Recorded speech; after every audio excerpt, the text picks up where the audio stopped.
Buen día, espero la estén pasando bien y sean bienvenidos. El día de hoy hablaremos acerca del desarrollo humano en la etapa escolar. Para ello nos estarán apoyando los participantes Morante Blanco Jessica Noemí, Pineda López Edgar, Torres Miranda Berenice, Zarza Cruz Karen Vanessa y su servidor Sánchez Rivera Kevin. Así que comencemos.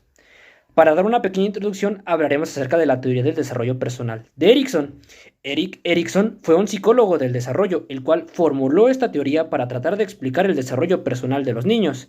Esta nos ayuda a comprender lo que es la aparición del yo al iniciarse el desarrollo, la necesidad de la autosuficiencia durante la etapa escolar y la búsqueda de la identidad por parte de los adolescentes. En esta teoría encontramos las etapas del desarrollo psicosocial de Erikson. Es importante mencionar que en cada etapa existe tanto un elemento positivo como un elemento negativo, retos que debe afrontar el niño conforme va creciendo. Primero encontramos desde el nacimiento hasta los 1 años de edad la etapa de la confianza frente a la desconfianza. En esta, el niño debe adquirir un sentido básico de desconfianza o seguridad de que el mundo que lo rodea es predecible y seguro. Siguiente a esto, de los 1 a los 3 años de edad, encontramos la etapa de la autonomía frente a la vergüenza y la duda. Aquí el niño debe sentirse autónomo e independiente de quienes lo cuidan. Siguiente a esto, de los 3 a los 5 años de edad, encontramos la etapa de la iniciativa frente a la culpa. Aquí el niño debe adquirir el sentido de lo que es la finalidad y la dirección conforme se va expandiendo lo que es su ambiente social. Asimismo, recalcamos que se le pide asumir al niño más responsabilidad de sus actos. Siguiente a esto, de los 6 a los 10 años de edad, encontramos lo que es la laboriosidad frente a la inferioridad. Aquí el niño debe adquirir la capacidad de trabajar y cooperar con otros, ya que es cuando empieza lo que es su etapa escolar. Siguiente a esto, de los 10 a los 12 años de edad, encontramos lo que es la identidad frente a la confusión de los papeles. Aquí el adolescente debe saber quién es, el valor que tiene la vida e inclusivemente el rumbo que desea darle a esta misma. Pasando a otro punto, es importante mencionar que estas etapas no terminan al comenzar la adultez. Erikson nos dice que el desarrollo es un proceso que dura para toda la vida. Por eso encontramos aquí otras tres, comenzando por la adultez temprana, la etapa de la intimidad frente al aislamiento. Aquí el joven adulto debe establecer relaciones con las demás personas, con las personas que lo rodean. Nos referimos a intimidad cuando el adulto debe encontrarse a sí mismo e identificarse con la gente. Posterior a esto, en la adultez intermedia, a la etapa de la creatividad frente al estancamiento, el adulto debe encontrar la manera de dejar lo que es su huella, un legado a las siguientes generaciones. No necesariamente debe ser por medio de la reproducción o de los hijos, también puede ser dentro de su ambiente laboral. Busca dejar una marca dentro de este mismo. Por último, encontramos la adultez tardía, la etapa de la integridad frente a la desesperación.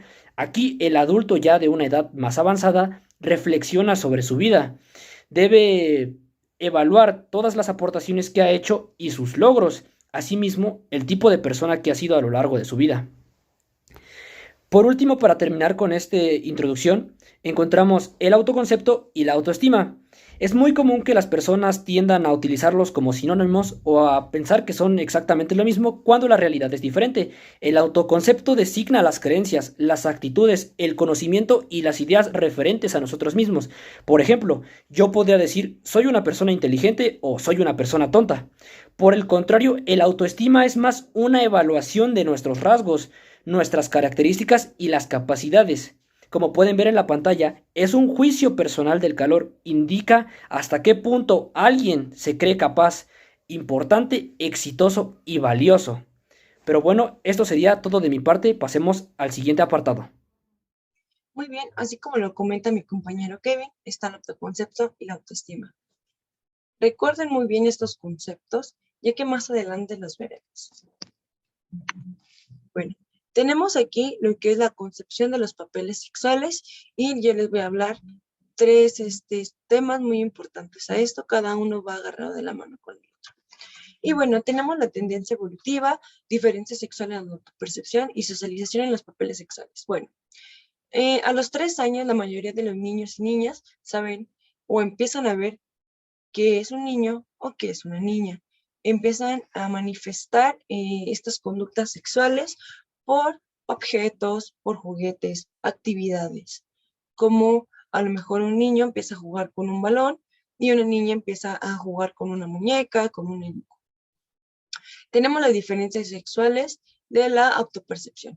Obviamente hay distintas diferencias. En este caso tenemos en cuenta que es en la adolescencia. ¿Por qué en la adolescencia? Como están marcados distintos estereotipos, que son como que los niños deben ser más fuertes, los niños no lloran, los niños deben de ser más hombres. Así. Y en este caso las mujeres les dan ese estereotipo, tienes que ser más sensible, delicada. Entonces se ve muy grande aquí en cuestión de la autoestima, ya que la niña se presentan unos cambios y esto a veces llega a dañar un poco más en la autoestima.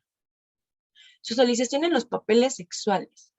Papeles sexuales. Bueno, estos son adquiridos por padres o madres, ya que al ser un hijo único o tener diversos hermanos, pues obviamente ven que la mamá hace el papel de una mujer, que es lavar trastes, hacer el quehacer, hacer la comida, ir al súper, diversas actividades, planchar, etcétera de cosas. El hombre arregla a lo mejor cosas de la casa, a lo mejor espera que le sirvan de comer, no ayuda en estas cosas. Entonces empiezan a adquirir y a ver esos papeles que toma cada uno de ellos.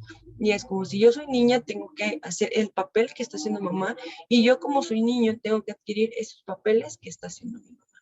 Pero esto va cambiando, ya que en algunas familias se cambian distintos papeles y es como de, aunque seas niño, tienes que hacer esto, tienes que hacer a lo mejor comida, ayudar con los trastes, ayudar con el quehacer.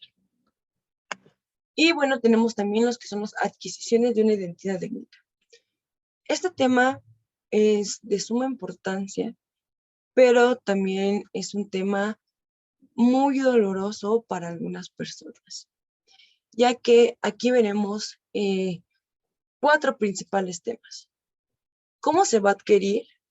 ¿Qué influencia tiene para adquirirla? El proceso en cómo se va haciendo y lo que tiene que hacer un profesor para tener una identidad étnica. Y bueno, principalmente tenemos que esta se va adquiriendo a partir de los 3 años, ya que a los 3 años, 4 más o menos, empiezas a ver el color de piel que tienes, empiezas en algunos casos, no es siempre, pero empiezan a ver esta religión, porque obviamente está ejercida por los padres, en cuestión como que los empiezan a llevar a la iglesia, a conventos y distintas cosas. Empiezan a ver que ellos pertenecen a un grado social diferente que a lo mejor otros niños pertenecen. Las influencias étnicas del autoconcepto y la autoestima. Como se lo mencionaba, es muy difícil, ya que, pongámoslo de esta manera, son para personas norteamericanas que pues a lo mejor tienen distinto color de piel, a lo mejor pertenecen a otra clase social, tienen otra religión, etcétera de cosas. Es muy difícil para una persona meterse o entrar en un grupo, ya que los empiezan a rechazar y les afecta en cuestión de su autoestima. Por eso mencionaba que es muy doloroso este tipo de temas, ya que no siempre la gente se la pasa bien, tratando de encajar, tratando de estar en un grupo y que no lo acepten, pues obviamente es muy difícil. El autoconcepto como tal es que a veces ellos son como de, ¿y yo por qué tengo que ser así? Y empieza todo este tipo de cosas, tristeza. Y bueno, hay distintos procesos. Estos procesos ya se dan más cuando eres adolescente, ya que en la adolescencia tú sabes que perteneces a un grupo, tú sabes la religión que tienes. Entonces, este tipo de cosas entran en las comparaciones y empiezan a rechazar a otras personas porque el hecho de estar en un grupo es como ya no vamos a admitir más gente. Entonces, eso, como se les digo, va uno agarrado de la mano con el otro. Pero para que esto sea un poco mejor, el maestro, al tener un grupo en donde va a haber a lo mejor diferencias de colores, a lo mejor distintas clases sociales, también, pues sí, en cuestión de religiones, es integrar a todos para que cada uno de ellos, pues sí, exactamente, se estén unos con el otro y no haya esta diferencia y todos se puedan llevar de la mejor manera. Y tenemos desarrollo de la motivación para el logro. Y bueno, ¿qué queremos decir con esto? Más adelante una de mis compañeras les explicará las motivaciones para lograr el logro. Pero principalmente hay dos, que son la motivación como una necesidad psicológica y la motivación como un estado situacional. Cada una de estas tiene que ver con la otra, pero bueno, tengamos en cuenta esto. Uno como estudiante, para tener una motivación, hay distintos factores muy importantes para esto. Uno de estos factores es, uno, comer bien. Si no comes bien, no vas a tener energía para poder asistir a lo mejor a la escuela y no vas a tener esta motivación. Descansar bien, también es muy importante, ya que al momento de descansar, tu cerebro está descansando y pueda tener otro día y adquirir los conocimientos necesarios para salir y tener esta motivación para el logro. Y bueno, mi compañera más adelante les explicará más a fondo estos tipos de motivaciones para el logro. La motivación como serie de cogniciones y creencias. Para empezar, ¿qué es la motivación? La motivación tenemos que es aquella que nos mueve a realizar cosas o a no hacerlas, así como también va a referencia con la mantención de dicha conducta para lograr el logro. Son procesos y creencias que se ven influidos por nuestras experiencias tempranas de aprendizaje y aquellas situaciones inmediatas. Las teorías que estudian la motivación por lo general son teorías cognitivas, ya que estas le dan prioridad a las suposiciones y a los procesos cognitivos. Tenemos la teoría de las expectativas y valores. Aquí se nos dice que aquella persona se va a sentir más motivada cuando tiene la expectativa de que va a alcanzar el éxito que aquella que no se siente motivada con eso. Y en esto va a ser la relación que le va a poner a la tarea y al nivel de persistencia.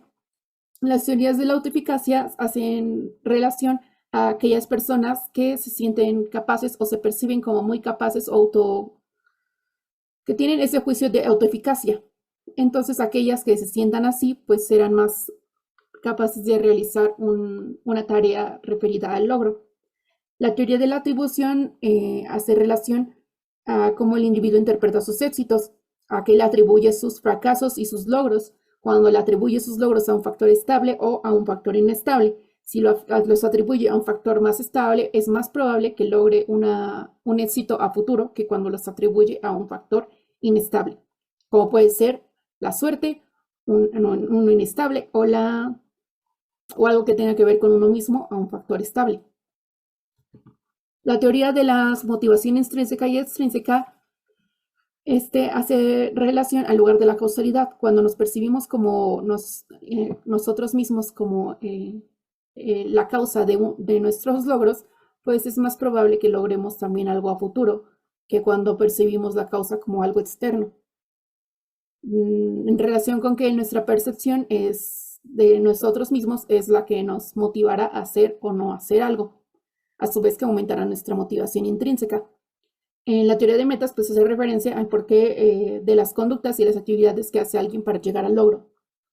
Hay dos tipos de orientaciones, las orientadas al aprendizaje y las orientadas al desempeño. Las que están orientadas al aprendizaje, el individuo se centra más en aquellas actividades que él desea aprender, que van consigo mismo. En cambio, las orientadas al desempeño, el individuo está más apegado a aquellos factores externos, como agradar a alguien o simplemente tener éxito en alguna materia. Entonces, tenemos que se diferencian, hay diferencias de aprendizaje y de desempeño. Aquellos individuos con orientación al desempeño, pues sus metas son más a corto plazo, usan estrategias superficiales como el repaso o la memorización y se centran mucho en sus habilidades para hacer algo. Centrarte muchas veces en una sola cosa y por muy poco tiempo, pues hace que haya muy poca retención también de dicha información. En cambio, los individuos con orientaciones al aprendizaje, pues les interesan las tareas más difíciles porque consideran que aprenden más de ellas, busquen ayudas instrumentales como pueden ser pedir ejemplos o alguna ayudita que los ayude a comprender mejor para así trabajar por su cuenta.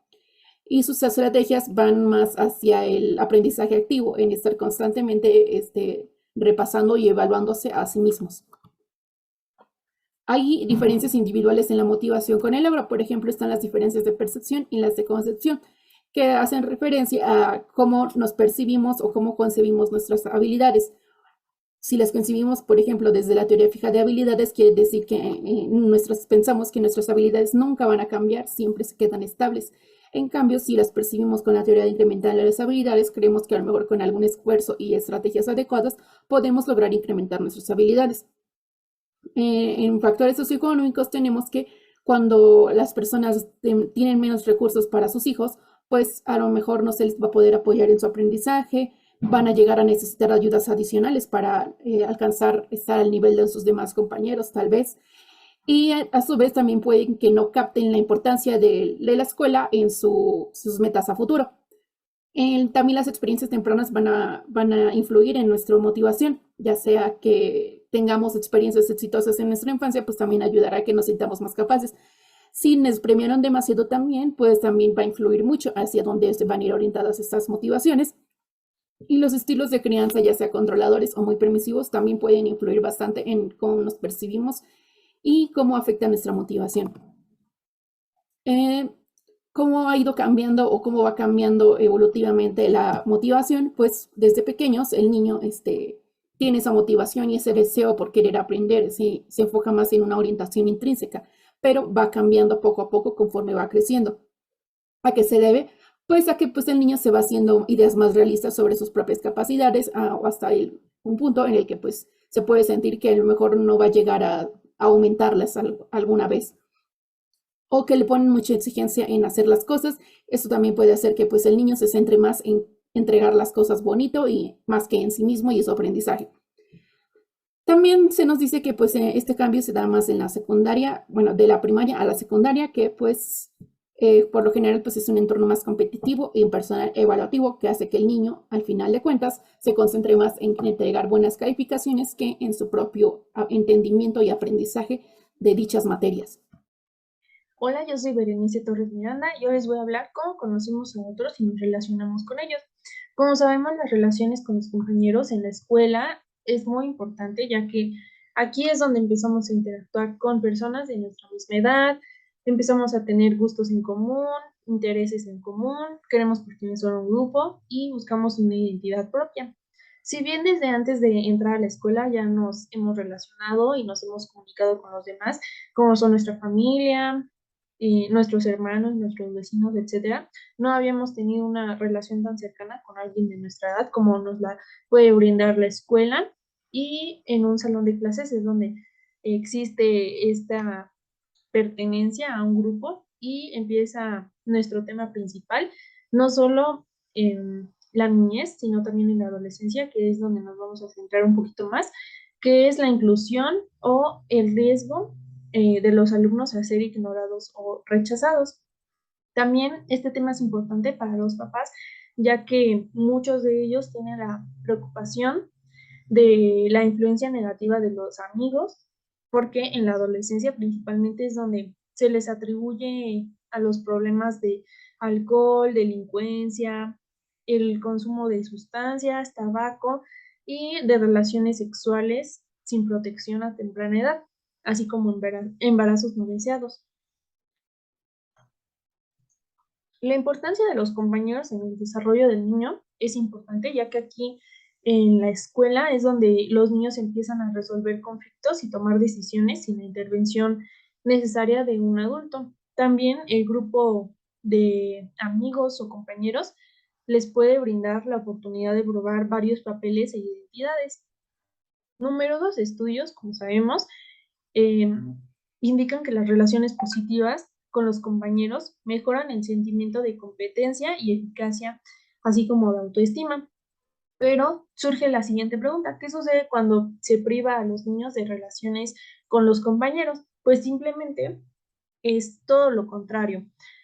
Tienen relaciones insatisfactorias, muestran baja autoestima, depresión, deficiente rendimiento académico e incluso la deserción escolar, conducta delictiva o muchas veces pensamientos negativos que, como sabemos, desde la niñez, adolescencia se inculcan y pues estas personas crecen con estas ideas y puede perjudicarles en su ambiente laboral cuando sean personas adultas.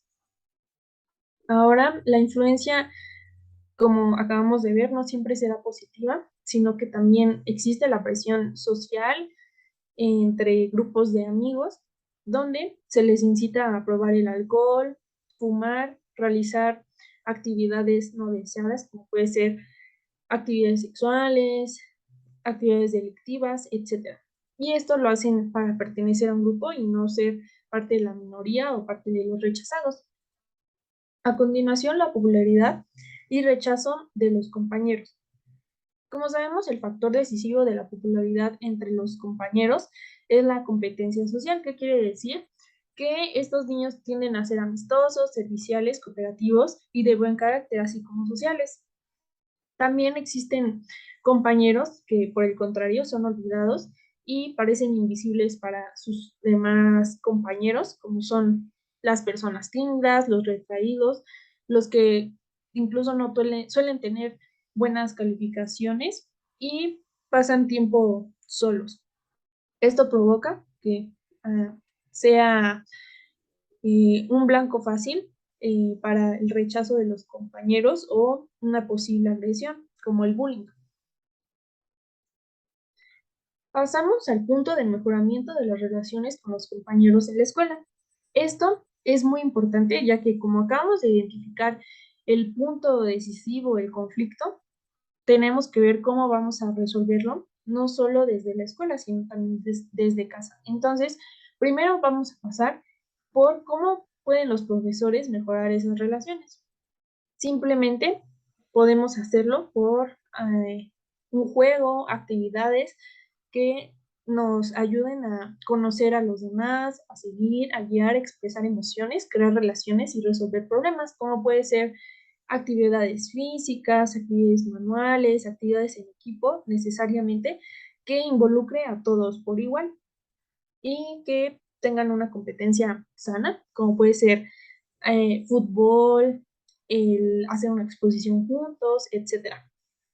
Ahora, el desarrollo de la conducta prosocial quiere decir que los niños tienden a imitar las cosas que ven desde casa, digamos desde su ambiente, y si los padres tienen características positivas o le inculcan valores al niño, él simplemente va a imitarlos y los va a hacer de manera adecuada y lo va a transmitir desde el salón de clases hacia los demás compañeros. Los niños tienen que adquirir los conocimientos, los valores y las mismas competencias que sus padres le transmitan, como pueden ser el sentido de cooperación, de humildad, de compromiso, etc. Ahora, el desarrollo de la conducta agresiva también es importante en el salón de clases, ya que la agresión suele ser también un tema por el cual los niños tienden a ser ignorados o rechazados. Por eso hay que saber cómo controlar estas emociones en los niños. Y como sabemos, la agresión se define como el comportamiento tendiente a perjudicar o lastimar a otra persona. Las teorías actuales de la agresión en la niñez recalcan la importancia de los factores biológicos y ambientales. Principalmente nos vamos a centrar ahora en lo ambiental, como puede ser desde casa, si los padres también son agresivos, si sus hermanos son agresivos, si consumen programas de televisión en donde vean conductas que puedan imitar, como las agresivas, en cualquier entorno que el niño pueda consumir todas estas conductas agresivas y las pueda imitar, es un factor decisivo para que él también lo haga en el salón de clases. Así que pasamos a las iniciativas de las escuelas para reducir la agresión. Principalmente es la solución de conflictos. ¿Qué quiere decir esto? El niño debe identificar su emoción, ya sea porque se siente triste, enojado, porque empieza a agredir a sus compañeros de manera física o verbal, porque como sabemos, de manera verbal es cuando los niños ya son más grandes, como son adolescentes o adultos, lo hacen por medio de bromas pesadas, por medio de groserías, etcétera, de manera verbal. Sin embargo, los niños más chiquitos, las personas que suelen tender a golpear a las demás personas u objetos son las que tienen menor edad, ya que ellos no se comunican con mayor facilidad como los adultos o las personas que tienen mayor edad, como las adolescentes o niños de secundaria. Entonces, ya que identificamos el pensamiento negativo o sabemos por qué el niño se comporta de esa manera, procedemos a hacer una lluvia de ideas. Esto puede ser con la ayuda del profesor. Él también se puede involucrar, pero también es importante que las personas afectadas, sus amigos, compañeros, etcétera, estén dentro de este programa. Puede ser a través del juego, a través de actividades en equipo o simplemente del diálogo y llegar a acuerdos mutuos. Los estudios indican que los programas de intervención más prometedores y duraderos constan de los siguientes pasos. Primero, comienzan en los primeros años de la instrucción escolar. Esto quiere decir que aquí es donde los niños tienen menos tiempo en la escuela, que empiezan a conocerse, que todavía no forman grupos tan estructurados dentro de la escuela como pueden ser sus grupos de amigos, populares, rechazados, etc. Luego, se preocupan por la conducta agresiva. Luego, se centran en la adquisición de habilidades sociales y académicas. Como sabemos, tienen que ir de la mano, no pueden tener un peso más sobre el otro, tienen que ser iguales de importantes dentro de un programa. Entonces, puede hacerse dentro de, digamos, una exposición con ayuda de sus compañeros, de manera creativa, con pinceles, materiales extra, incluso con las mismas formas de juego que acabamos de ver anteriormente. Y por último, incluyen un comportamiento de entrenamiento de los padres y los profesores.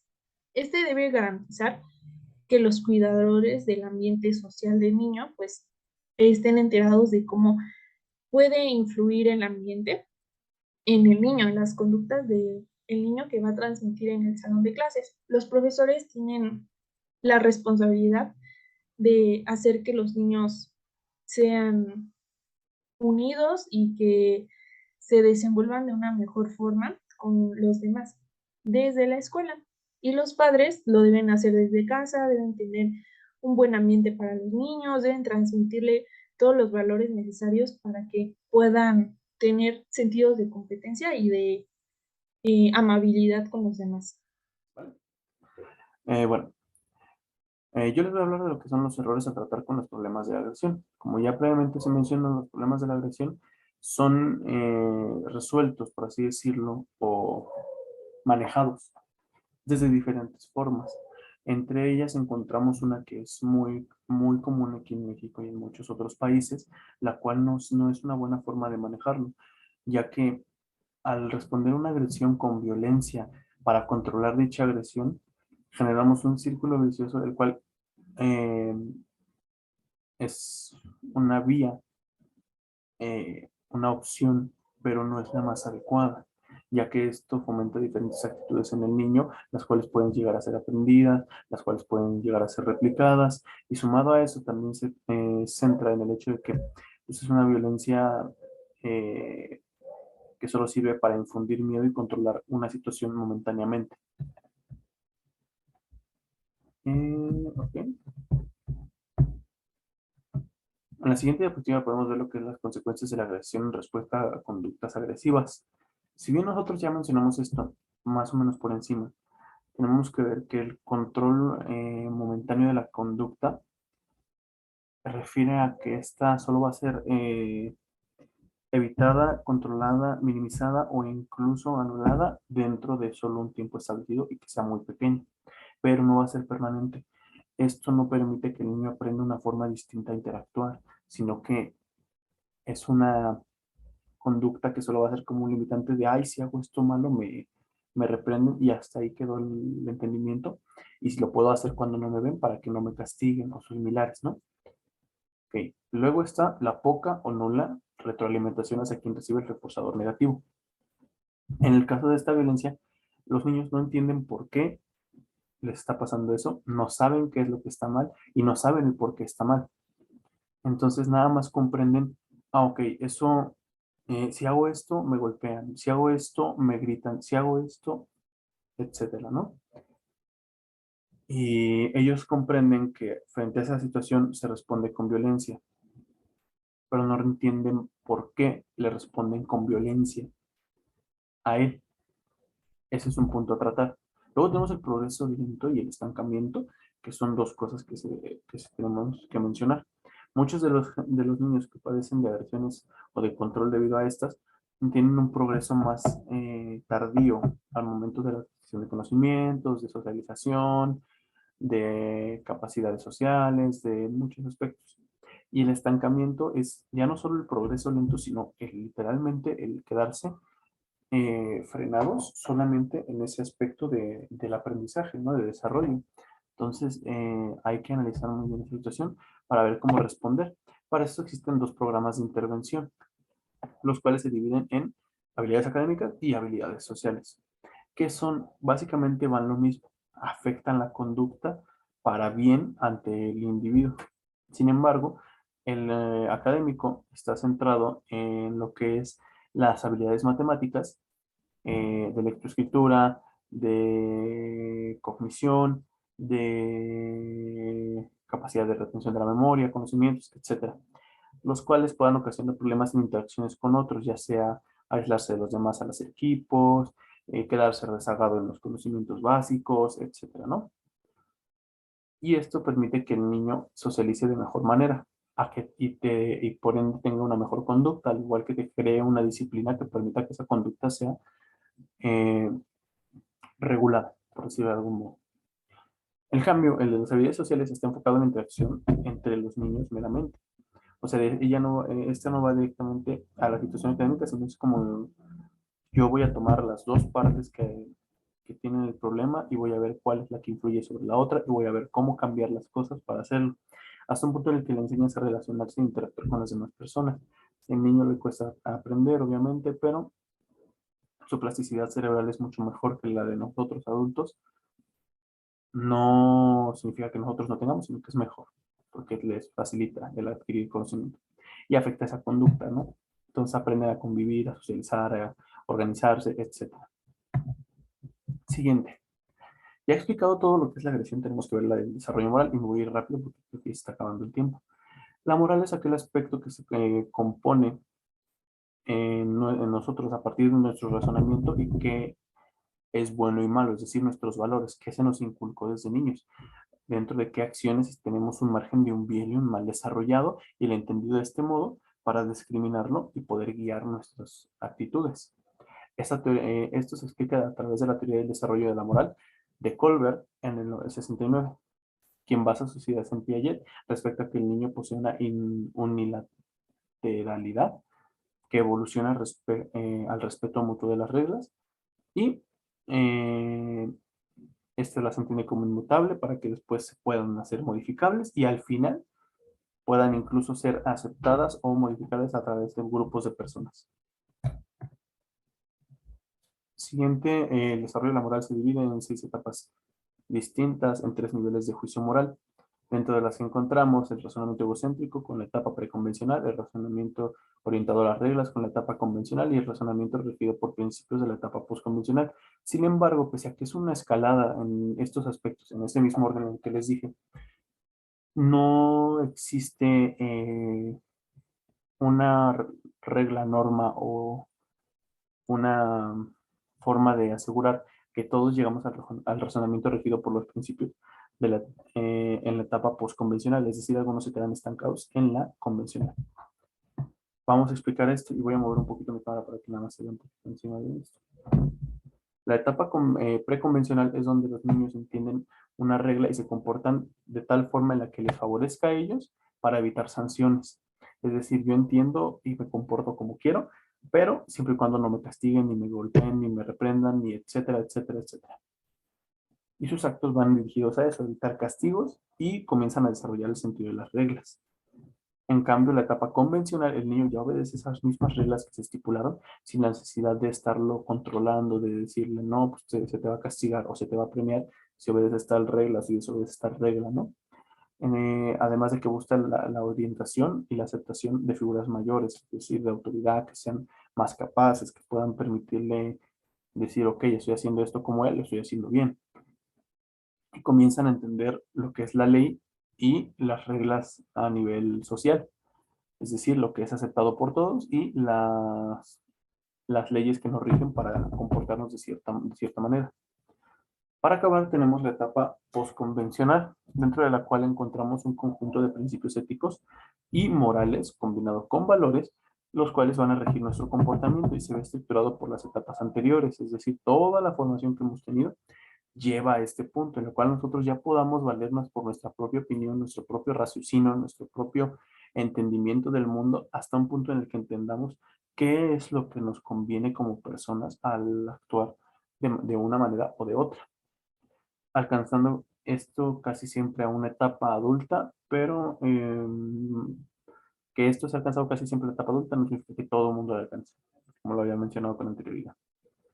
Entonces tenemos estas tres etapas, las cuales son igual lineales, y la convención y la postconvencional es la más complicada de alcanzar para muchos, y la convencional es la común para todos. La bibliografía pues, es de Miss J de 2001, el desarrollo del niño y el adolescente en México, McGraw-Hill, capítulo 6, desarrollo personal, social y moral. Y por nuestra parte sería todo.